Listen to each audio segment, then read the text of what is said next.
Welcome to Reddit Reads r/ProRevenge. Our first Reddit post is from Mightaswell. Try to steal our 400 security deposit by being a dick. Fine, now you can pay us 1,300. So this story takes place like 5 years ago when my husband and I were broke college students with a young baby. We worked hard to afford our shitty little duplex 600 month and necessities while trying to finish our degrees to one day get ahead. Our duplex was one in an entire neighborhood owned by a large company and managed by a super sketchy married couple who lived on the same street. Before our kid was born, we did the normal excitement parent thing of painting his nursery and decorating blah blah. Our lease stated we needed permission to paint, which we obtained from the property manager, the husband of the couple. He insisted it would be fine, and being young and naive, we didn't get it in writing because he was so chill about it. So we paint and move on with our lives.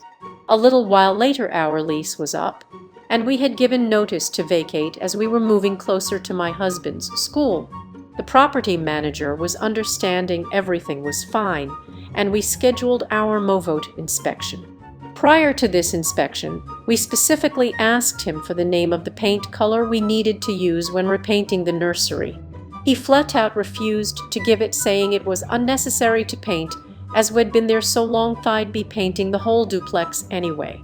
Okay, cool. MoVote inspection day comes and goes. We left the house in better shape than we found it, aside from a small area of torn carpet right along a seam in a doorway.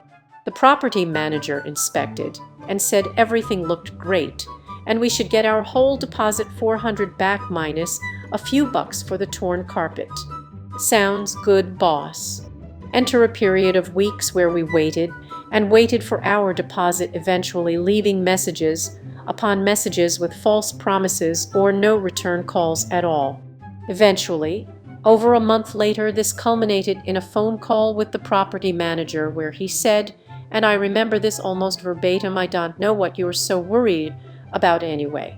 It's only like 200 you're getting back." He cited the painted nursery and the huge mess left behind as deductions, and I coldly informed him we'd be going to court then because we didn't feel we owed for those reasons. The place was spotless when we left, aside from the 6-pack of beer we left him in the fridge for being chill. Not 1 hour later, he called back, and miraculously our refund check had just shown up in the mail. Already knowing he was trying to fuck us, we installed a recording app on my phone, owned party consent state, and went to the office. The check indeed was only for 200 of our deposit and included no list of what they charged us for important detail. We intentionally goaded him into admitting that he had told us not to paint and that the house looked great on MoVote, and went on our happy way, revenge plan already unfolding. We didn't cash the check, and instead emailed the CEO of the entire property company, copying in the property manager and detailing the entire process. The CEO sent back a smartass email with a cute little typed-up list of deductions, including all the things we were specifically told we won't be on the hook for. A fun detail was that even by his own math, they owed us 230 of our deposit. No one really had an answer for why they then tried to issue a check for 200, but whatever. Joke was on him because we began digging through all the state regulations on security deposits and refunds, hoping to prove that our length of stay meant he could charge us for wear and tear things like carpet cleaning, etc. And in our search, we instead happened upon a statute requiring landlords to return security deposit refunds and an itemized list of deductions within 30 days, or lose the right to withhold for actual damages and be subject to treble damages if the landlord is thought to be maliciously withholding the refund. So we typed up a demand letter for our entire security deposit citing the statute, which he had broken because we didn't receive any refund offer or itemized list until 6 weekends later, and when he sent a smartass reply, we filed in small claims court for our entire deposit plus treble damages and court costs. Now, I don't know if it's clear at this point, but I can be really fucking petty if I feel like someone is trying to fuck with me. And it was clear this guy made a career out of stealing money from low-income renters who likely could never afford to fight it. I was pissed. I spent the next month before our court date compiling all email correspondence in which had fucked himself over numerous times by providing written documentation that he exceeded time limits, charged incorrect amounts, etc. I also compiled phone records showing dozens upon dozens of unanswered and unreturned calls to the property manager and detailed accounts it made immediately after hanging up of lies from the property manager. I printed out a screenshot from the company's own website detailing the SO's role as the legal advisor so I could innocently claim shall he have known the statutes for these issues. I printed all the relevant statutes and highlighted the important parts. And then I made 3 fucking copies of everything and nicely compiled each in a binder complete with sleeve protectors and page numbers, 1 for our own reference, 1 for the asshole property manager and or CEO we weren't sure who would show up, and 1 for the judge himself. We also took our handy little recording of the property manager admitting to all the shit he lied about and then pretended to have never said. Needless to say, the judge laughed at how prepared we were, asked if we were law students, and then awarded us treble damages and court fees as well as interest. I will never forget the SO's face when we looked over and smiled at him. All his asshole emails and disregard for the law were on the table, and rather than giving us the original $350 or so we were promised from our deposit, he ended up paying us over $1,300 a month later. It was glorious. Oh shit, edit, I completely forgot until my husband and I were just laughing hysterically about this. But the CEO also filed his response to our suit with a counterclaim for $1,225 for expenses incurred as a result of the actions of plaintiff. He never really said how he got to that number, but in his last email before we sued, he did say, "I hope we can avoid litigation in this matter, but we will engage aggressively if forced to do so." Lol. I wasn't sure if people would love this story as much as I do, but here we are. So I'm including my husband's final email to the CEO before court. Damn, he has a way with words. This comment is from Purple Sailor. Same thing happened to us. We had the move-in condition list that the screen was ripped and the carpet was in poor shape, plus receipts of 2 additional times asking them to repair the screen. Upon move-out, we had a professional cleaner relative who helped us clean, plus we took photos of everything pre-move-in and post-move-out. This shit religious older couple, the Praise Jesus types with religious iconography all over the office walls, managed the place. We went ballistic when they refused to give us our full deposit back. We took a drive to the property's owner's corporate office and showed them everything.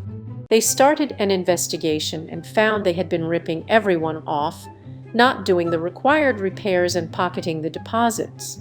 Mr. and Mrs. Jesus freaks were sentenced to 10 years in state prison.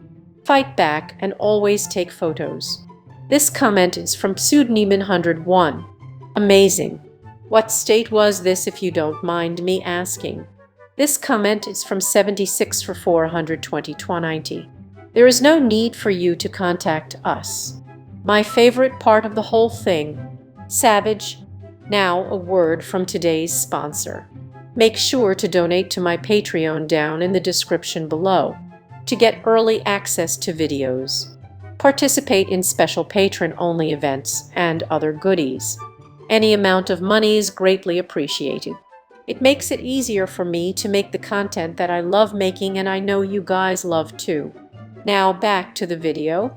Our next Reddit post is from MNWNM. Hell hath no fury like. Hell hath no fury like. This story starts 31 years ago, but the revenge part was pure serendipity that began 2 years ago. I'm going to shorten most parts because it's a crazy ride, but I'll be happy to answer any questions y'all have.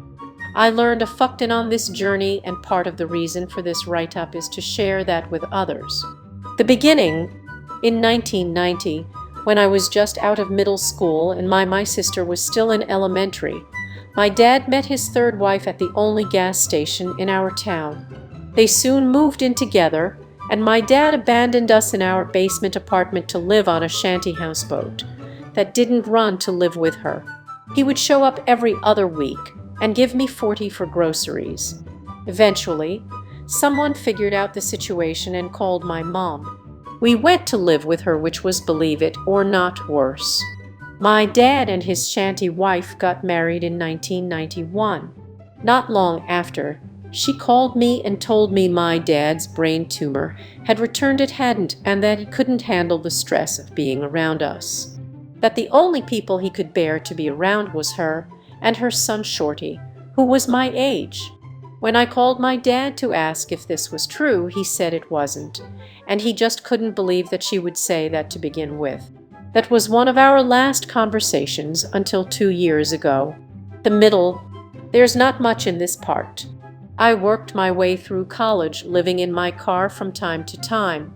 My dad and I were no contact, but I heard from family that he'd bought a house and put his son through some vocational classes. When my grandmother died, Shorty and shanty wife showed up in a truck and took all the furniture, and anything else that wasn't tied down were already gone. Eventually, I went no contact with my dad's side of the family. I struggled for years, decades really, but I made it. And I have a great job and a good family now. The best revenge is living well right. The preened warm-up. 2 years ago, October 2019, I got a call from my dad's brother, Alan. He told me my dad was in a nursing home in another state, great. And I needed to go see him because he needed my help, WTF. Shorty had ghosted him, ha ha ha ha. The nursing home, coincidentally, was about 20 minutes from my house. And I saw an opportunity and I went. The reunion was underwhelming. I didn't want to make amends, but I did want to hear how he wound up dumped and all alone in another state. And it was a really, really good story. Shanty wife got lung cancer and put my dad in a nursing home before she died in 2017. She suffered, and I was happy to hear it, but sad it wasn't as cancer. Shorty became his power of attorney POA when she died and had been visiting my dad, living in my dad's house with his 2 children, and taking care of my dad's affairs since his mom died. But now he was Mia, and my dad was worried about him. He asked me to drive the hour and a half to his house to check on everything. That's all he wanted. He never even asked me how I had been. I agreed to go, I think out of morbid curiosity. I'd never even been to my dad's house.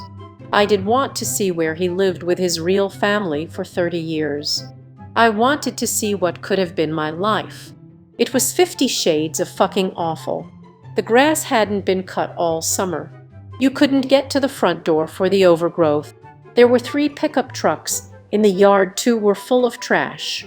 Cabs and beds and backseats, just trash. Mail, clothes, paper, shoes, garbage bags. I couldn't understand it. My dad's handicap-modified SUV was on 4 flats, and full of garbage too. I didn't have a key, so I just walked around. From what windows I could look through, the inside was in shambles and hoarded to hell. On the front and carport doors were dozens of notices from the city that they were going to condemn the place. The carport was also hoarded. Boxes and boxes stacked on each other, most rotting from the rain. The yard was full of garbage. Broken Christmas ornaments, more shoes, rusted tools, old toys. There was a letter in the mailbox notifying him that since the house was abandoned, mail would not be delivered anymore. That night, I Googled powers of attorney and how to use them. I went back the next day and showed my bedbound dad the pictures on my phone.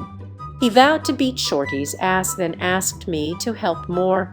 I told him I would, but he'd have to sign power of attorney over to me.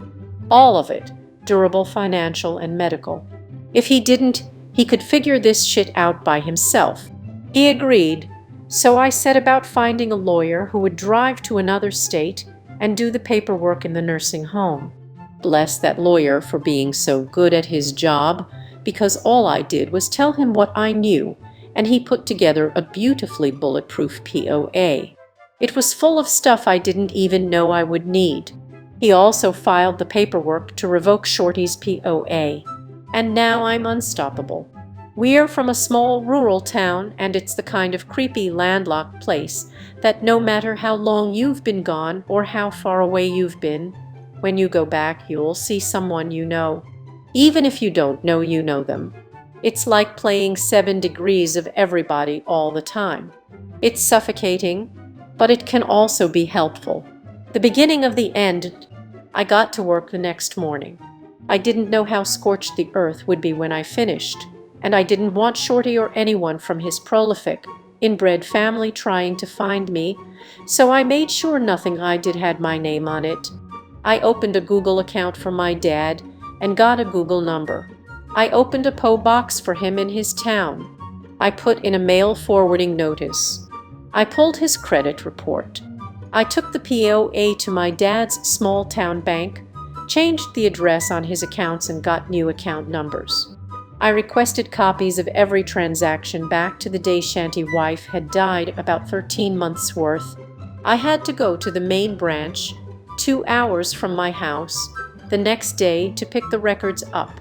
I sat in the lobby all afternoon going through the account. I cornered a service rep and got a crash course in his debits and deposits. This is when I figured out the extent of Shorty's staggering stupidity. My dad got about $50 a month in disability and Social Security every month. Twice a week Shorty was going into a branch and withdrawing cash. All of the cash. For 13 months. And every time he did it, as the POA, he had to sign a form stating that he was acting on behalf of my dad, and that form was notarized by the bank. I went through every withdrawal and got the bank to confirm that every one of them was made by Shorty. Then I went to the house and called a locksmith. I knew it was bad, but I had no idea what was waiting for me there. He got the first door open, and the stench rolled out like a fog bank. We both gagged. 2 locks later, I was so embarrassed by what he had to see and smell, I gave him a 60 tip. And, with shiny new keys in hand, I called the cops. I told them I was POA for my dad, was checking on his house, and there were 3 vehicles there that didn't belong to him. He asked me if I knew who they belonged to. I said no, and I wanted them towed. He told me to call a tow company, and he would meet them there. They showed up with 2 wreckers. The tow truck guy got out and asked me for a signature. I only signed my first name. As I was signing, he asked, "Do you know Shorty?" running on pure hatred at this point. I surprised myself. "Do you?" I asked. He said he did, and that he's an asshole. I responded he might be. "Hey, can you do me a favor if you see him? Will you tell him MNWNM is coming for him?" His bravado evaporated. He knows a crazy bitch when he sees one. They towed the trucks. When everyone was gone, I opened the door in the carport to peek in. The sun was going down and it was dark in the house. I heard something faint, and after some seconds realized it was the roaches, and the rats doing their roach and rat stuff. I could smell it all in my hair. I sat on the carport steps and watched the sun go down. I was mad, just so fucking cosmically livid that 72 hours was all it took to dissolve 3 decades, and here I was stinking and listening to the rats and cleaning everyone else's shit up, taking time away from my family. And for what? I had a commintage with myself. I could either bow out now or double down. And the thing is, I'm tenacious. To a goddamn fault. I had to be to survive. The thought of Shorty's life being upended, his only source of income probably disappearing literally overnight, and my dad having to hear secondhand from me that he's broke and alone. I desperately wanted them both to lose what they had left. So I decided I was going to triple dog down. That night I Googled restraining orders, and it was surprisingly easy to get one. I went to the courthouse in my hometown. I filled the form in at a rickety little table while I was there. I wasn't prepared to see a judge that day, but she took the form and said, "Okay, I'll see if the judge is still here." That kind of scared me. She took me to his chambers, and as I was waiting, I looked around and saw he had certificates of appreciation hanging up from various veterans groups. Then I wiped my palms and thought, fish in a fucking barrel. He asked about my dad's stint in the Marines, and about the Dot Office logo on my sweater. I'm a contractor. He read my form and granted the temporary order. I would have to go back for the permanent one, where Shorty would be able to argue against it. Then I went home and Googled biohazard companies and elder abuse statutes in my state. I hired a biohazard company to shovel all shit out of the house for Sevenk. I would have paid double. They found my dad's mummified dog under some pizza boxes in the master bedroom. They sent me pictures and salvaged some papers. Shorty was served during this time, and a hearing was set. I got to work collecting and documenting shit. I made pictures in spreadsheets and timelines with cross-references because fuck it. Now they had my full attention. The paid versions of Truthfinder and Trello seriously got me through all this.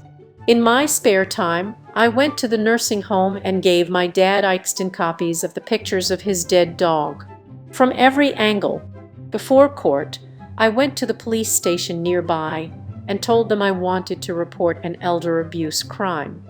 A white-collar detective came out and told me it was a domestic matter and that since Shorty had been POA, everything he had done was legal.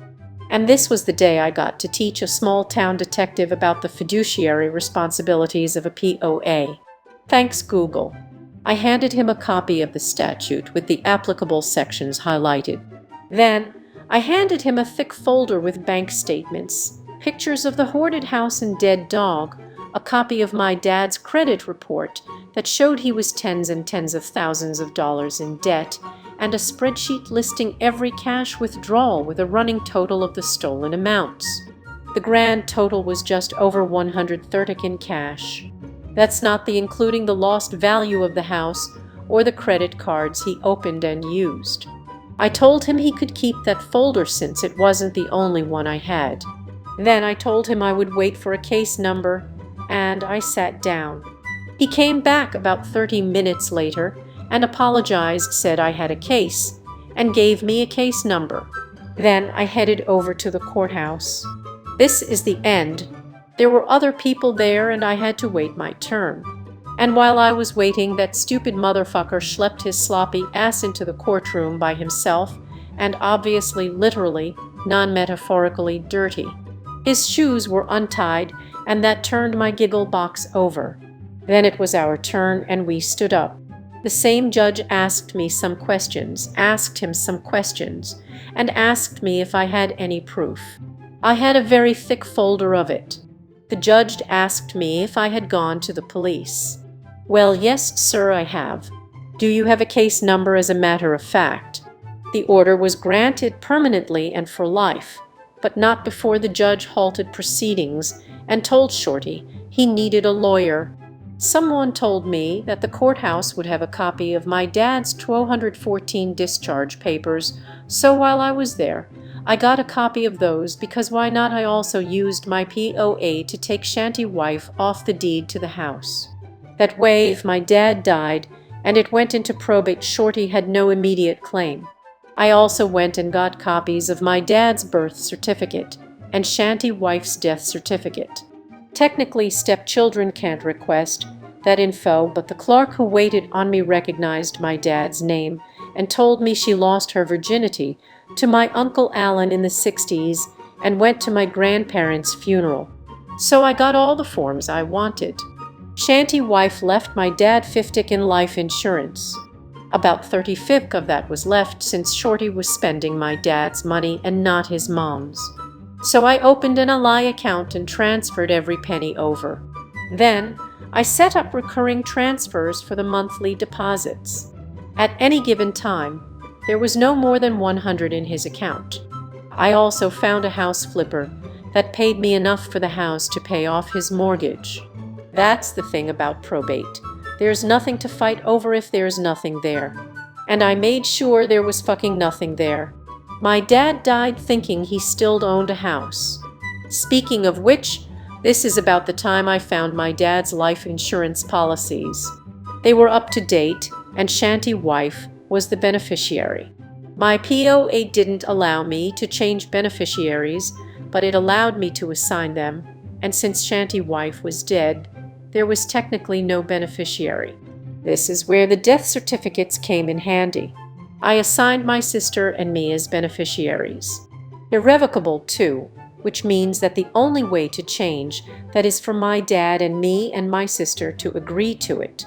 I kept my dad in the dark about all this. The only thing he ever really knew about was the restraining order and his dead dog. I found out that he had purchased the gravesite next to Shanty Wife and wanted to be buried next to her. That was just never going to fucking happen. I googled national cemeteries and found out he qualified to be in one sense. He was a disabled Vietnam War veteran. So I arranged for that instead. All the cherries on top. My dad died in June this year and I was there. He's buried in a national cemetery far away where no one will ever go visit him. The only obituary I ran was on the funeral home's website, and that only for insurance purposes. I wrote it as vague as possible. There was no service. His urn is purple, the color he hated most. I got a call in August from the prosecutor's office in my hometown. The lady on the other end is married to my first cousin because of course she is. That's how it fucking works there. Shorty was arrested just after midnight on July 1st, was still in jail, and had been arraigned on felony elder abuse charges. He's facing 10 years in FPMITA prison. She told me not to expect the trial anytime soon as it can take up to 3 years for that to happen. I told her that was awesome since the uncertainty will hopefully haunt him. And after all that he's still got prison to look forward to. He lost his kids. He lost his dad. I'm spending his mom's cancer money. He lost his free house and trucks. He has no credit and will never be able to get any sort of decent job, and will hopefully for a long time not be able to find a decent place to live. And I sleep like a fucking baby. Edited to it pictures that I scattered throughout the thread with some extra bonus pictures. Shorty's mugshot with identifying info removed. One of the many notices left by the city. Locksmith working on first lock. Back door and my grandmother's dining room table. Carport. Living room. Back patio. Living room after company cleaned it up. Dead dog room before. Dead dog room after. Purple urn IRL. Urn is behind the flag. Bundle of casings gathered after the service. 1 page from bank statement. Unopened DVD box set of the Midnight Specials performances from 1973 to 1980. Backyard storm shelter. My sister and I spent 10 hours dragging the stuff out of the yard to the street. The next day, the bins and bags had been torn apart by neighbors. This comment is from Fufus. I was concerned about this tale when I saw the length of it but decided to have a go and figured it'd be the first to chime in with yeah, this one's worth it. This comment is from Dibkatota. Never mind or ProRevenge, that belongs in Renuclear Revenge. This comment is from Anetric Pani. That was so long and satisfying, I feel like I need a cigarette. Awesome job scorching that earth. You raised yourself quite beautifully. Well done. That was Reddit Reads r/ProRevenge. If you like this content, please subscribe and click the bell icon so you are notified of new uploads. We upload new videos every day. Also subscribe to our Patreon, as that will help us a lot. See you next time.